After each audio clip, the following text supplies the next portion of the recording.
Hello বন্ধুরা, সঞ্চিতার ফ্রেমে সবাইকে স্বাগত। উচ্ছে আলু তেতো রেসিপি শেয়ার করব।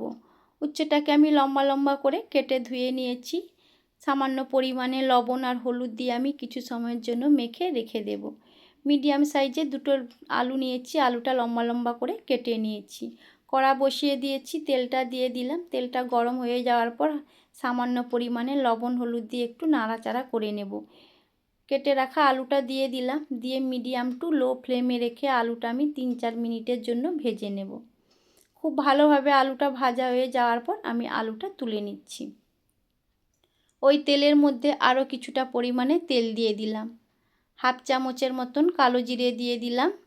দুটো কাঁচা লঙ্কা চেরা দিয়ে দিলাম, দিয়ে 1-1.5 মিনিট একটু নাড়াচাড়া করে ভেজে নেব। রসুন কুচি দিয়ে দিলাম, রসুন কুচিটা একটু লাল করে ভেজে নেব। মিডিয়াম সাইজের দুটো পেঁয়াজ কুচি দিয়ে দিলাম, দিয়ে ভালোভাবে রসুনের সঙ্গে প্রায় আরও আমি 1 মিনিটের মতন একটু নাড়াচাড়া করে কষে নেব। উচ্ছেটা খুব ভালো করে হাত দিয়ে চেপে চেপে কড়াই দিয়ে দিলাম, দিয়ে হাই ফ্লেমে রেখে আমি একটু উচ্ছেটা মিনিট 2-1 মতন নাড়াচাড়া করে ভেজে নেব। তারপর লো ফ্লেমে রেখে আমি আর একবার নাড়াচাড়া করে প্রায় মিনিট 1.5 মতন ভেজেছি। মিডিয়াম সাইজের একটা টমেটো দিয়ে দিলাম, দিয়ে কাঁচা গন্ধ ওঠা পর্যন্ত একটু নাড়াচাড়া করে নেব। হাফ চামচের মতন হলুদ গুঁড়ো, হাফ চামচ লঙ্কা গুঁড়ো, জিরে গুঁড়ো ভালো করে দিয়ে আমি একটু নাড়াচাড়া করে নিচ্ছি 2 মিনিটের মতন। খুব সামান্য পরিমাণে জল দিয়ে আমি মশলাটার সঙ্গে উচ্ছেটা আমি ভালোভাবে কষে নেব।